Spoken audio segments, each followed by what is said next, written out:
អូខេបាទជំរាបសួរបងមួយទាំងអស់គ្នាបាទដោយសារតែមានការគ្រប់គ្រងទៅលើដ្រូន SX1 Max ហើយមានបងគាត់ចង់ឲ្យខ្ញុំយកដ្រូន L600 Pro Max ទៅលេអេក្រង់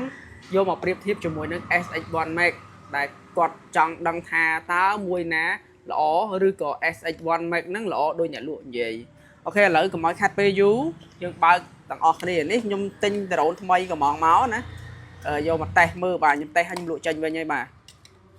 អញ្ចឹងអាចនឹងបានតម្លៃពិសេសណាបាទวันนี้ខ្ញុំមិនមែន product ខ្ញុំត្រូវលក់ទេបាទគាត់តែខ្ញុំចង់ប្រៀបធៀបតាមអ្វីដែលបងគាត់ចង់ដឹងបាទឥឡូវខ្ញុំធ្វើការបើកទាំងអស់គ្នាបាទ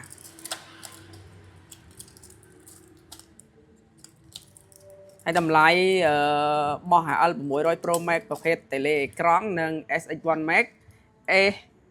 SX1 Max គឺថ្លៃជាងបាទអូខេឥឡូវខ្ញុំបើក gimbal វាបាទអូខេ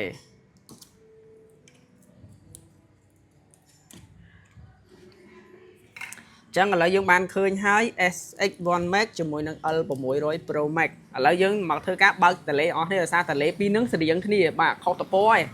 ស្តៀងគ្នាច្រើនមែនទេបាទឥឡូវយើងបើកតលេមួយណាលឿនជាងបាទបបអូខេឥឡូវយើងបើកដ្រូនអានដ្រូនយើងបាច់មើលទេបាទអានេះចុចពីក្រោយអានេះចុចពីក្រោមបាទ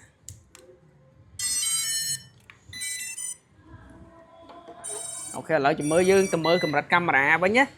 បាទនេះចុចចិត្តញ៉េញ៉ៃបាទអញ្ចឹងយើងរងចាំឲ្យវាភ្ជាប់គ្នាបាទ gimbal ចាប់ផ្ដើមដំណើរការដូចគ្នាបាទអញ្ចឹងជំរឿតើជំរឿកាមេរ៉ាមួយណាល្អជាងចាំដាក់បន្ទូទាំងអស់គ្នាអូខេនេះវាចេញរូបឲ្យយើងមើលណាអូខេបងប្អូនមើលដៃខ្ញុំមើលសកម្មភាពរបស់ខ្ញុំអូខេឥឡូវខ្ញុំឲ្យមើលឲ្យចំបន្តិចជាប្រៀបធៀបយើងតើយើងដាក់ក្បែរគ្នាបាទ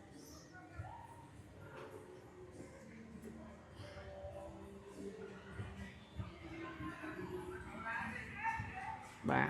មួយណា smooth ជាងបងប្អូនអូខេឥឡូវយើងចលនាទាំងអស់គ្នា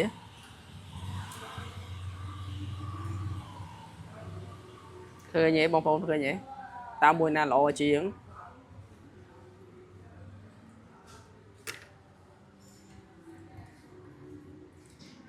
ខ្ញុំកលែងដូចគ្នាបងប្អូនឥឡូវចាំមើលកាមេរ៉ាជាក់ស្ដែងអូខេឃើញទេបងប្អូនកាន់ចេះវិញបាទ